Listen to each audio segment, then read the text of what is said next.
Haven't been a while. Yeah, if I'm wondering, what am I doing? Where's the setup? Where's the chair? Where is the director chair? It's there. It's behind the camera. But um, sorry I was gone. For the people that know me, I had college, and that's the only excuse I can make. I really wanted to come back. I really do. I really did. But I feel like the thing is just the motive. I think it's the motivation to keep going. Because lately a lot of stuff has been happening. College started. College has been for a week, for a while. I'm going good for now. I'm about to make another video, but for my gaming channel, Shallow, and if I can just, there's a new editing software I'm ready to try out because Adobe keeps charging me for no reason, even though I ended a subscription. Anyway, um, yeah, I have been reading the Bible and the New Testament, and I was reading Matthew 2 through 3, and it caught my eye. It caught my eye to the point where let me see if I can zoom y'all in real quick. Okay, damn, it's a lot better. Oh man. Okay, so I was reading Matthew. I don't know if the camera's gonna. I don't know who gives a crap.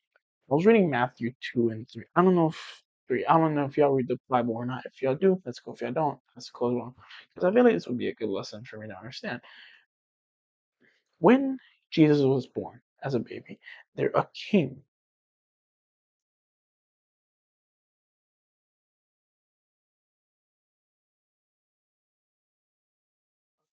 named Herod, Herod, Herod heard about the baby, and he heard rumors that this baby is going to be able to grant massive power to the rightful kingdom. He'll be the king of kingdoms, and it scared him. It scared him to the point where he really sent out a group of people to fetch for him to kill baby Jesus. Kill baby Jesus. Oh, let me bring the camera down. Kill baby Jesus. Kill baby Jesus. If you're wondering why, it's because he was afraid. He was afraid that when Jesus was fully arose as a to adult, he knew that people are not gonna believe this man, Herod. They're not gonna believe him. They're not gonna see him as a king anymore. They're gonna see him as a civilian. And he thought, well, I think the only way to take my throne back and to make sure that people know that they obey me is by killing this future king, which is weird in a way. I just started reading the Bible, so I don't know if I'm far in or far out, but it kind of resembles to life a little bit. For example, today I was really pissed. Today at work I was really angry. I was angry. It had a good morning. I had a good morning. Everything was fine. And then I woke up, and then 2 hours into my shift, I got pissed for no reason. I got mad for no reason. But then I got something within my mind told me, hey, this is the reason why you're angry. I really hope there's a solution. And there was, but I chose to ignore it because I was so pissed. I was so pissed that I didn't understand why I encouraged it to keep going, why I proceeded to be mad. I don't know.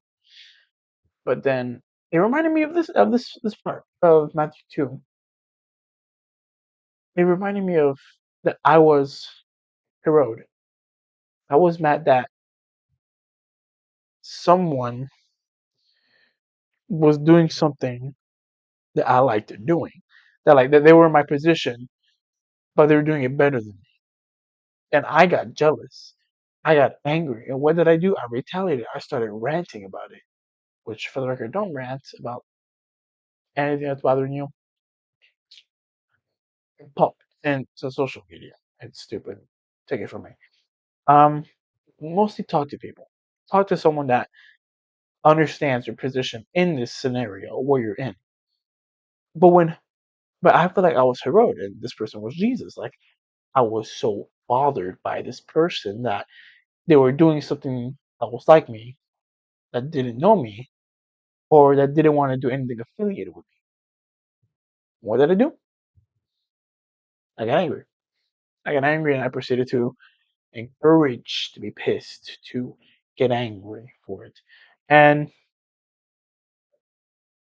I didn't deserve that. I don't think it was right for me to do that. I don't think it was okay at all for me to just do it out of spite or out of anger, you know? And it taught something. Don't don't be like Herod. Don't be like Herod. 'Cause if you do, it will stay with you till you die. Because that's what happened. In Matthew, I want to say 2 or 3. In Matthew 2, when Herod it's okay. So let me see, let me find it, let me find it.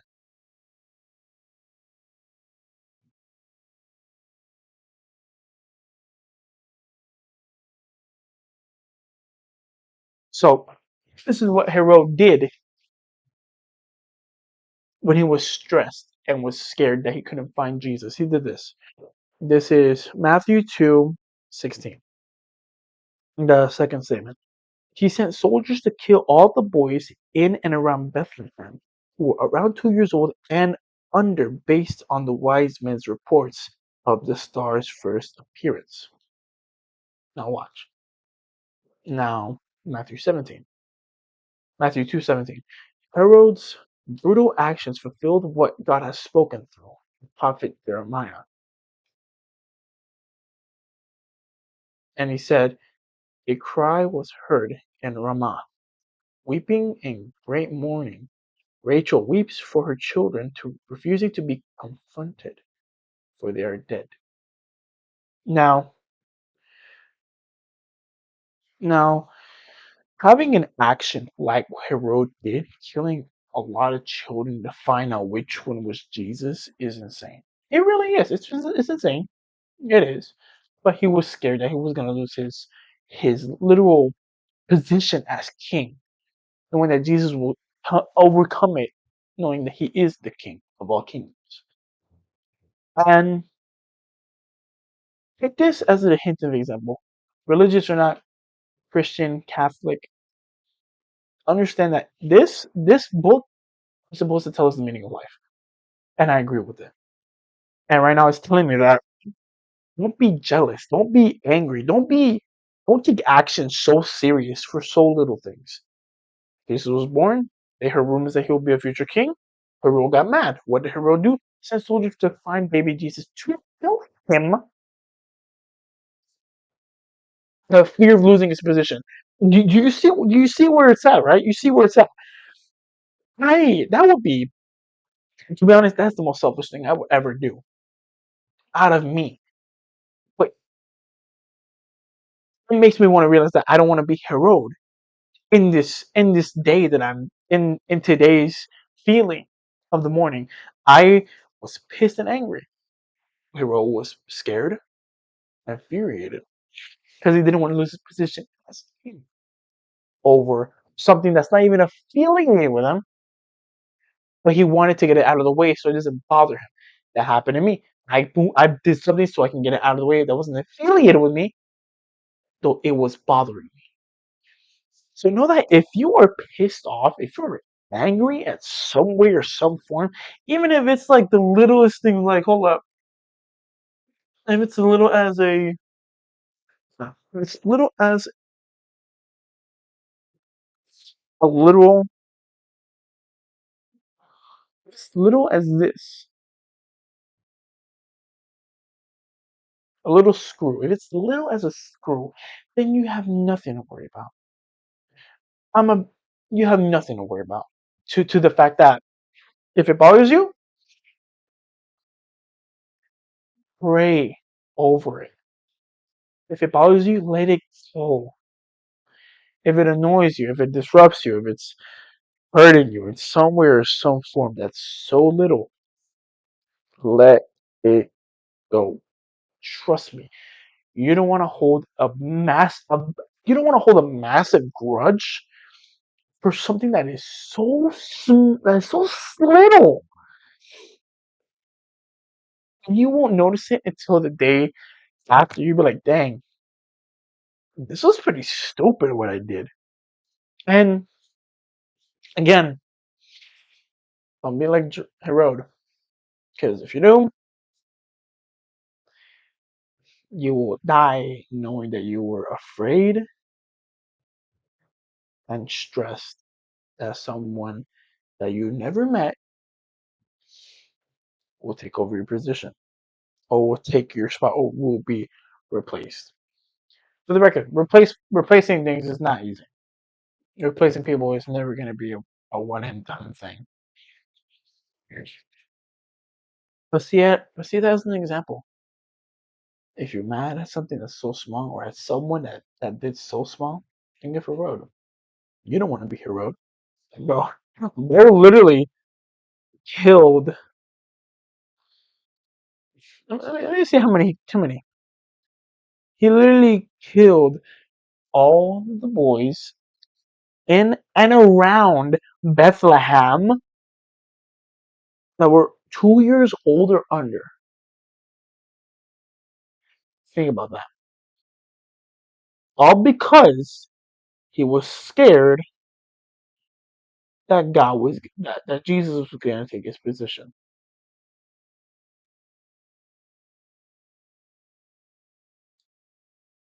But my oh my, can you believe that? Can you believe that? It's pitiful. It is.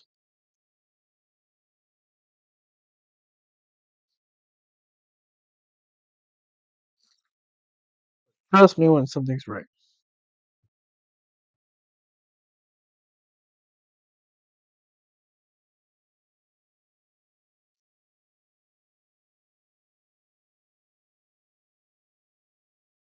There's a few things that do tempt us to do these things. Like in Matthew 4, the temptation of Jesus.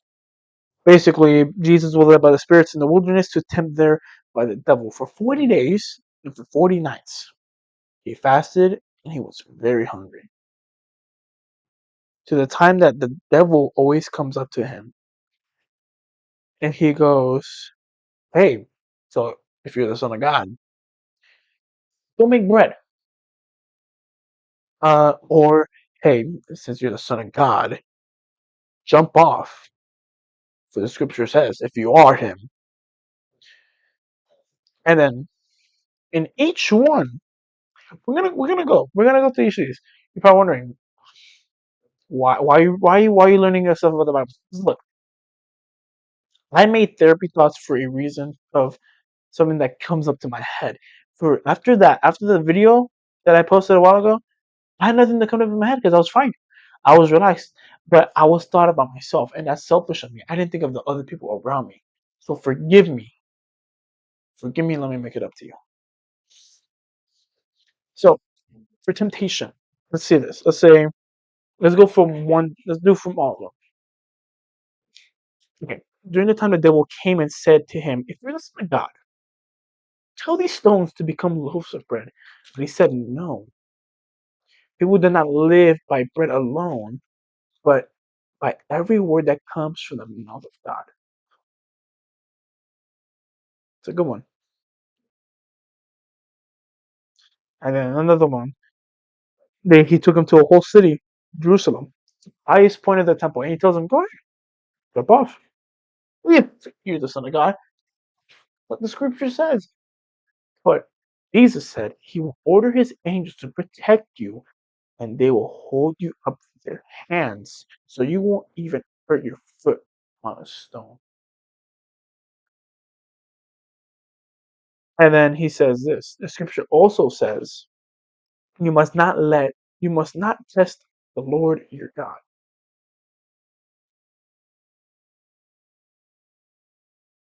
And then he says, if you will kneel down, worship me, the devil said. And Jesus says, get out of here, Satan. Well, the scripture says you must worship the Lord and serve only him. What did the devil do? As soon as he went away, the angels came by.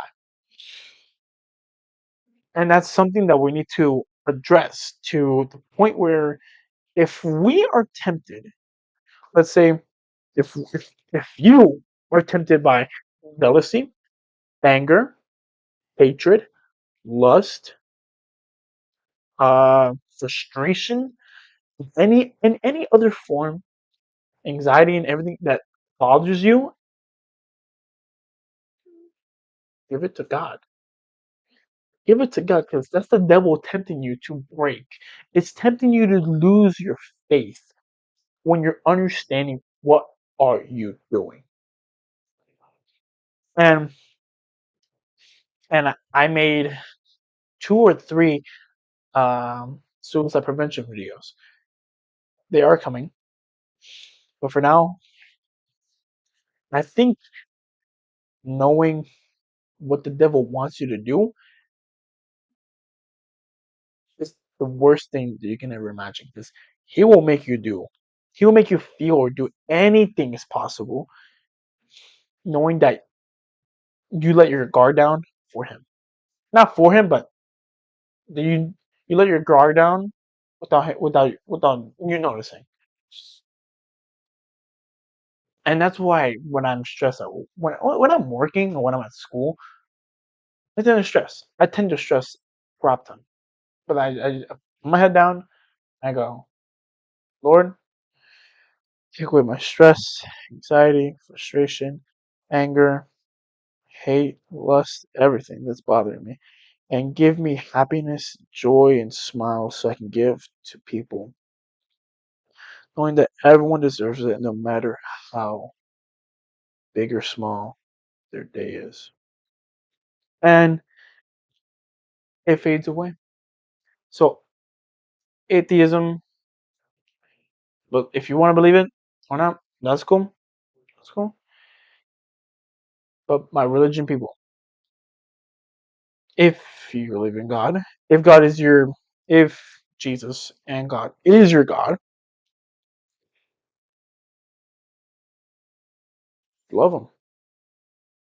Know that He's there to take care of you, even when no one is around. If you are home crying or sad, or you're just somewhere by yourself, knowing that you are alone, look up in the sky. Just look up the sky.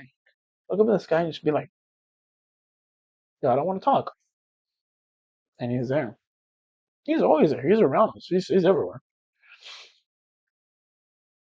Always, always avoid the temptation.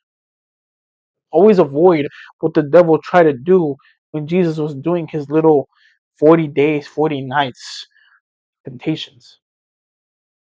He noticed the devil, he acknowledged him, but he ignored him. He ignored his temptations, his requests that he wanted Jesus to do.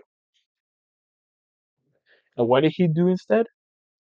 Told him that the Lord has me in any shape or form.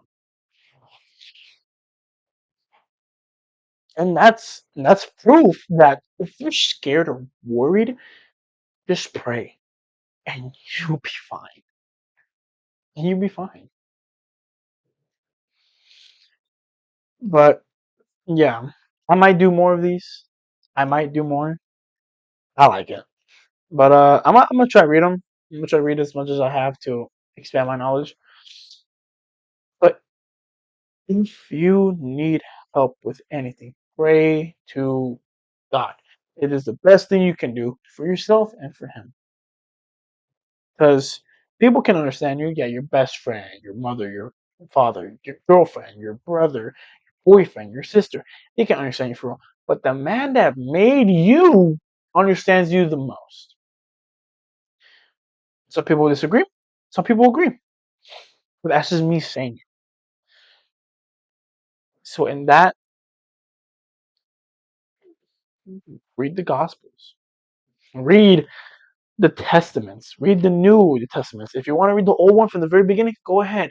In the first page of the New Testament of of the Old Testament, Genesis 1. What does it say? In the first sentence, in the beginning, God created the heavens and the earth. You see? He created all of us in His image. For for so many days, He created the whole world in us. For 6 days, He created the world. And then Genesis 2, the man and woman of Eden.